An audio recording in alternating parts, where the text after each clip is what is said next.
ഇപ്പോൾ എൻ്റെ കുട്ടികളുടെ ഓണം എക്സാം ഒക്കെ കഴിഞ്ഞു, നിങ്ങൾ സ്കൂളിലൊക്കെ പോയി പേപ്പർ കിട്ടും എന്നുള്ള ടെൻഷൻസ് ഒക്കെ ഏകദേശം ഒന്ന് ബാലൻസ് ആയിട്ടുണ്ടാവും. ടെൻഷൻ ഇല്ലയെന്ന് വെച്ച് പറയുന്നില്ല. ചില പേപ്പേഴ്സ് കിട്ടിയിട്ടുണ്ടാവും, ചില മക്കൾക്ക് നല്ല മാർക്സ് ഉണ്ടായിട്ടുണ്ടാവും, ചിലപ്പോൾ നമ്മൾ വിചാരിച്ചതിനേക്കാൾ മോശം മാർക്സ് ആയി പോയിട്ടുണ്ടാവും.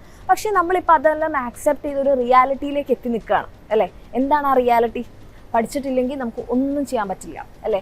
കോൺസെപ്റ്റ് മനസ്സിലാക്കി പഠിച്ചിട്ടില്ലെങ്കിൽ നമുക്ക് ആൻസേഴ്സ് എഴുതാൻ വേണ്ടി പറ്റില്ല. അതുമാത്രമല്ല, എക്സാമിൻ്റെ തലേന്ന് വരെ നമ്മൾ എന്ത് ചെയ്യാണ്, ഇങ്ങനെ പഠിക്കാതെ ഇരുന്ന് കഴിഞ്ഞിട്ട് എക്സാമിൻ്റെ ദിവസം നമ്മൾ ഇരുന്ന് കഷ്ടപ്പെട്ട് പഠിച്ചു, 3 മണി വരെ പഠിച്ചു, 4 മണി വരെ പഠിച്ചു, എല്ലാം റിവൈസ് ചെയ്തു, കുറേ ചോദ്യങ്ങൾ ചെയ്തു, ഒരു കാര്യം ഉണ്ടാവില്ല. നമുക്ക് എക്സാം ഹാളിൽ എത്തിക്കഴിഞ്ഞാൽ നമുക്ക് മൊത്തം ഒരു ടെൻഷനായിരിക്കും.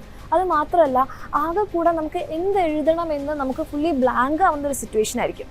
ഇതെൻ്റെ കുട്ടികൾ എല്ലാവരും എക്സാം ടൈമിൽ ഫേസ് ചെയ്തെന്ന് മിസ്സിനറിയാം. അതെന്നെ കാര്യം മിസ് വീണ്ടും റിപ്പീറ്റ് ചെയ്യുന്നില്ല. പക്ഷേ ഒരു കാര്യം മിസ് ഉറപ്പിച്ച് പറയാം അല്ലെ, നമ്മുടെ ഈ എക്സാമിന് മുൻപ്, ഓണം എക്സാമിന് മുൻപ് നമ്മുടെ ഗവൺമെൻറ് നമ്മളോട് പറഞ്ഞു പേപ്പർ ടഫാവും. നമ്മളെല്ലാവരും, ടീച്ചേഴ്സ് എല്ലാവരും വീഡിയോസിലൂടെയും ഷോർട്സിലൂടെയും ക്ലാസ്സുകളിലും നിങ്ങളെ ഓർമ്മിപ്പിച്ചു എക്സാം ടഫാവും, പഠിക്കണം. അപ്പം നമ്മൾ ചില്ലായെടുത്തു അല്ലേ. അതേപോലെ ഒരു റിമൈൻഡർ കൂടിയാണ് മിസ് ഇപ്പോൾ പറയുന്നത്. മക്കളെ, ഇനി നിങ്ങളുടെ കയ്യിൽ വളരെ കുറച്ച് മാസങ്ങൾ കൂടിയുള്ളൂ. ആ മാസങ്ങൾ നിങ്ങൾ എഫക്റ്റീവായിട്ട് ഉപയോഗിച്ചിട്ടില്ലെങ്കിൽ ഇപ്പം നിങ്ങളുടെ ഓണം എക്സാം എത്രത്തോളം നിങ്ങൾ കഷ്ടപ്പെട്ടോ അതിൻ്റെ ഡബിൾ നിങ്ങൾ കഷ്ടപ്പെടാൻ പോവുകയാണ്. നിങ്ങളെ പേടിപ്പിക്കാൻ വേണ്ടി പറയല്ല, നിങ്ങൾ ഓർമ്മപ്പെടുത്തുകയാണ്. പഠിച്ചിട്ടില്ലെങ്കിൽ നമുക്ക് എവിടെയും എത്താൻ പറ്റില്ല. ലാസ്റ്റ് മിനിറ്റിൽ നമ്മൾ ടെൻഷൻ അടിക്കും. നമ്മുടെ ടെൻഷൻ കാണുമ്പോൾ നമ്മുടെ പാരൻസ് ടെൻഷൻ അടിക്കും. എന്തിനാണ് ഒരു കുഞ്ഞ് എക്സാമിന് വേണ്ടി നിങ്ങൾ ഇത്രത്തോളം സ്ട്രെസ്ഡ് ആവുന്നത്? അതിനുള്ളൊരു അവസരം നമ്മൾ എന്തിനാണ് കൊടുക്കുന്നത്? അതിൻ്റെ ഒരു ആവശ്യവും ശരിക്കില്ല അല്ലേ. അപ്പോൾ എൻ്റെ കുട്ടികൾ എന്താ ചെയ്യേണ്ടത്? നിങ്ങൾ പഠിച്ചു തുടങ്ങാമെന്ന് പറയുമ്പോൾ എല്ലാവരും ചിലപ്പം ഈ ഒരു മോട്ടിവേഷനും ഒക്കെ കേട്ടിട്ട് നിങ്ങൾ പഠിക്കുന്നുണ്ടാകും. പക്ഷെ ആ പഠിക്കുന്ന രീതി നിങ്ങൾ എക്സാമിൻ്റെ തലേ ദിവസം പഠിക്കാറില്ലേ? നിങ്ങൾ കുറച്ച് സമയം കൊണ്ട് കുറേ കാര്യങ്ങൾ നിങ്ങളുടെ തലയിൽ കയറും. അപ്പം നമ്മളൊരു സൂപ്പർ ആളായിട്ട് മാറും, ഒരു സൂപ്പർ വുമൻ അല്ലെ സൂപ്പർമാൻ ആയിട്ട് മാറും. നമ്മൾ പഠിക്കുന്നതൊക്കെ അപ്പം തന്നെ നമ്മുടെ ബ്രെയിനെ അങ്ങോട്ട് അബ്സോർബ് ചെയ്തെടുക്കും അല്ലേ. അതേ രീതിയിൽ നിങ്ങൾ ഡിസ്ട്രാക്റ്റഡ് ആവാതെ ഫോക്കസ്ഡ് ആയിട്ട് നിങ്ങൾക്ക് പഠിക്കാൻ പറ്റണം. അങ്ങനെ പഠിക്കാൻ പറ്റണമെങ്കിൽ നമുക്ക് എന്ത് ചെയ്യണം? എന്ത് നമ്മുടെ മൈൻഡിൽ വരണം? നമുക്കിനി സമയമില്ല എന്നുള്ളൊരു തോട്ട് നമ്മുടെ മൈൻഡിൽ വരണം.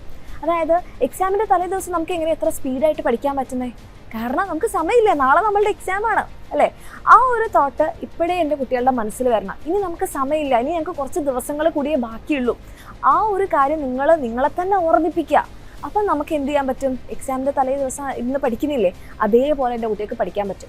അതേപോലെ പഠിച്ചെങ്കിലേ നമുക്ക് എന്ത് ചെയ്യാൻ പറ്റുള്ളൂ. ഇനിയിപ്പോൾ നിങ്ങൾ ഫസ്റ്റ് മുതൽ തുടങ്ങുന്ന ഒരാളാണെങ്കിൽ പോലും നിങ്ങൾക്ക് കംപ്ലീറ്റ് ചെയ്യാൻ പറ്റുള്ളൂ.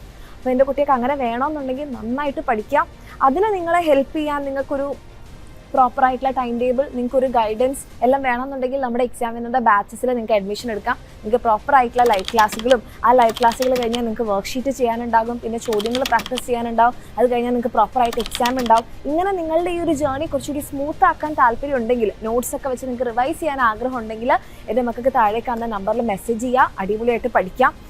എന്ത് ചെയ്തു കഴിഞ്ഞാലും അൾട്ടിമേറ്റ് എന്തായിരിക്കണം? നമ്മൾ പഠിച്ചിരിക്കണം. അങ്ങനെ പഠിച്ചിട്ടില്ലെങ്കിൽ നമുക്ക് ഒന്നും ചെയ്യാൻ പറ്റില്ല. ഈ ഒരു കാര്യം എൻ്റെ മക്കൾ മനസ്സിലാക്കുക.